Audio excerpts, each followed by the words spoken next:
Oi, meu nome é Margarete Borges e na aula de hoje eu vou falar sobre as emendas constitucionais.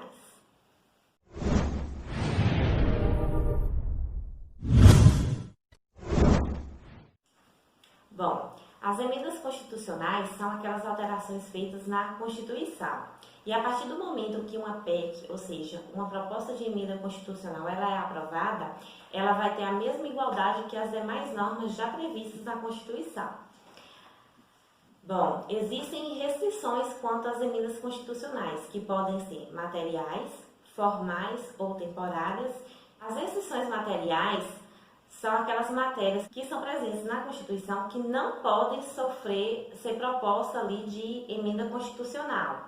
E elas estão previstas no artigo 60 da Constituição, no parágrafo 4º, e são chamadas pela doutrina de cláusulas pétreas, que diz o seguinte: não será objeto de deliberação a proposta de emenda tendente a abolir, primeiro, a forma federativa de Estado.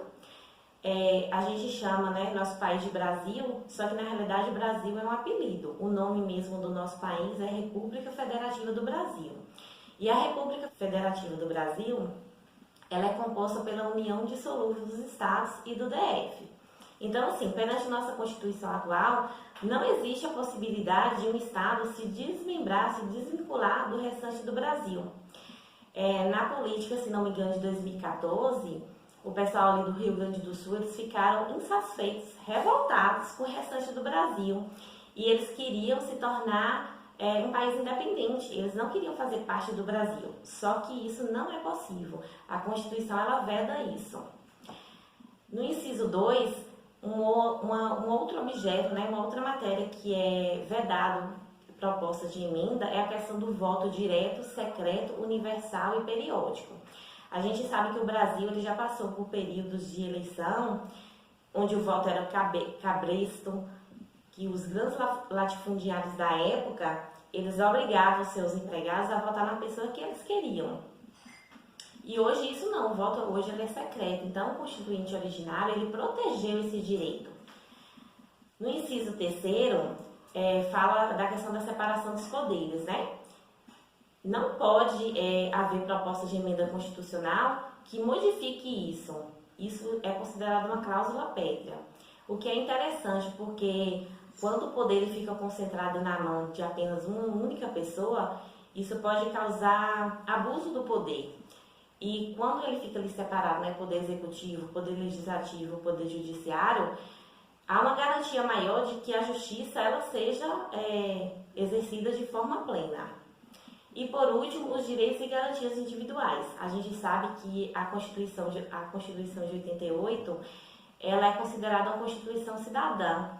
Então, os direitos que estão ali previstos, eles foram alcançados com muita luta. Então, eu achei muito interessante que o Constituinte originário ele protegeu isso. Agora eu vou falar um pouquinho sobre as restrições temporárias, que como o nome diz, são aquelas que não podem ser propostas devido ao tempo, que estão previstas no artigo 60, no parágrafo 1º da Constituição, que diz que no período da vigência de intervenção federal, estado de sítio e estado de defesa, não é possível ser proposta, apresentada uma emenda constitucional. Para você que não sabe o que é uma intervenção federal, estado de sítio ou estado de defesa, continue assistindo as aulas do canal, que mais à frente eu vou fazer uma aula só sobre esse assunto. E por último, eu vou falar sobre as restrições formais, que é como realmente se dá ali a questão de quem pode apresentar a emenda constitucional, como se dá a questão da votação e de como ela pode ser promulgada. As restrições formais, elas estão previstas no texto constitucional, no artigo 60, e ela vem trazendo no inciso 1, 2 e 3, quem tem titularidade para apresentar uma emenda constitucional, que é de 1/3, no mínimo, dos membros da Câmara dos Deputados e do Senado Federal. No inciso 2, o presidente da República também é uma pessoa que pode apresentar a PEC, a proposta de emenda constitucional. E o inciso 3º, que é de mais da metade das Assembleias Legislativas das unidades da Federação. manifestando-se cada uma delas pela maioria relativa de seus membros.